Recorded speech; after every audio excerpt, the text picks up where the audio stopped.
கள்ளக்குறிச்சி மாவட்டம் வடக்கு வேந்தல் பகுதியை சேர்ந்த கென்னடி சுமதி ஒடுக்கப்பட்ட சமுதாயத்தை சேர்ந்தவர்கள்.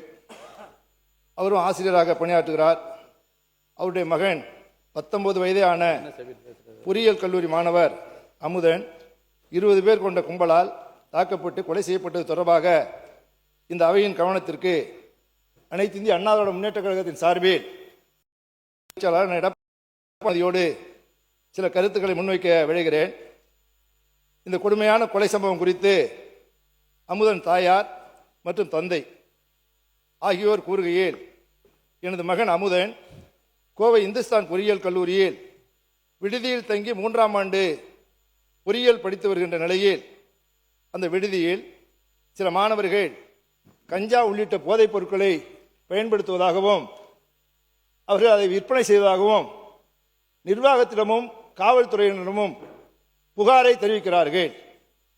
புகாரை தெரிவித்த அந்த புகார் வெளியே தெரிந்தால் அந்த மாணவன் புகாருக்கு அவர்களால் தாக்கப்படுகிறான்.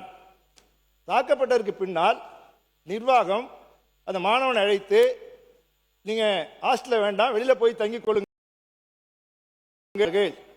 அவர் தன்னுடைய 2ஆம் ஆண்டு படிக்கிற நண்பர் அறையில் தங்கியிருக்கிறார். இந்த நிலையிலே தான் இந்த 2020 தன்னுடைய நண்பரோடு கல்லூரி 8 மணிக்கு வருகிறார். 9 மணிக்கு வருகிற பொழுது தீபக் என்கிற அவரோடு 20 பேர் இவர்கள் சேர்ந்து அவர் அப்படியே குண்டு கட்டாக தூக்கி கொண்டு பக்கத்தில் இருக்கிற மைதானத்திற்கு கொண்டு சென்று அங்கே இரும்பு அடித்தும் கத்தியால் குத்தியும் கொலை செய்யப்படுகிறார். கும்பல் அவரை கொலை செய்திருக்கிறார்கள். பெற்றோர்கள் கதறி கூறுகிறார்கள். இந்த சம்பவம் குறித்து கல்லூரி நிர்வாகம் கூறுகிற பொழுது முதல்வர் PRO என்ன சொல்றார் சொன்னால், அவர் எந்த விதமான புகாரையும் தெரிவிக்கவில்லை. அந்த சம்பந்தப்பட்டவர்கள் எங்கள் கல்லூரிக்கும் அவர்களுக்கும் சம்பந்தம் இல்லை என்று அவர்கள் பேட்டியிலே சொல்கிறார்கள். அதே போல என்ன சொன்னால், காவல்துறை சொல்கிறார், இது சீனியர் ஜூனியர் சண்டை, ஒரு செல்போன் சம்பந்தப்பட்ட பிரச்சனை, அது மட்டும் இது ஒரு கோஷ்டி மோதல் என்று சொல்கிறார். எப்படி ஒருவரை 20 பேர் தூக்கி கொண்டு போய் கொலை செய்கிறார்கள், மோதலாக முடியும் என்பதை நான் இந்த அவையை கேட்க விரும்புகிறேன். அது மட்டுமல்லாமல் காவல்துறை உண்மையை மறைப்பதற்கு முயற்சி செய்கிறது. கல்லூரி நிர்வாகம் தங்களுடைய பெயர் கெட்டுவிடக் கூடாது என்பதற்காக அவர்களும் உண்மையை மறைக்கிறார்கள். இதுல அரசு உண்மையை கொள்ள வேண்டும் என இந்த நேரத்தில் கேட்டுக்கொள்கிறேன். எல்லாவற்றுக்கும் மேலாக கொலை சம்பவத்தில் நேரடியாக ஈடுபட்டவர்களில் இன்னும் சில பேர் கைது செய்யப்படாமல் இருக்கிறார்கள் என்று சொல்கிறார்கள். அவர்களும் கைது செய்யப்பட வேண்டும்.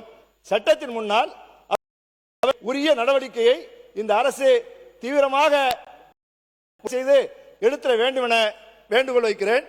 6 லட்சம் ரூபாய் அந்த குடும்பத்திற்கு அரசின் சார்பாக நிவாரணம் வழங்க அது போதாது. ஒரு ஒடுக்கப்பட்ட சமுதாயத்தை சேர்ந்த மாணவன் இறந்திருக்கிறார்.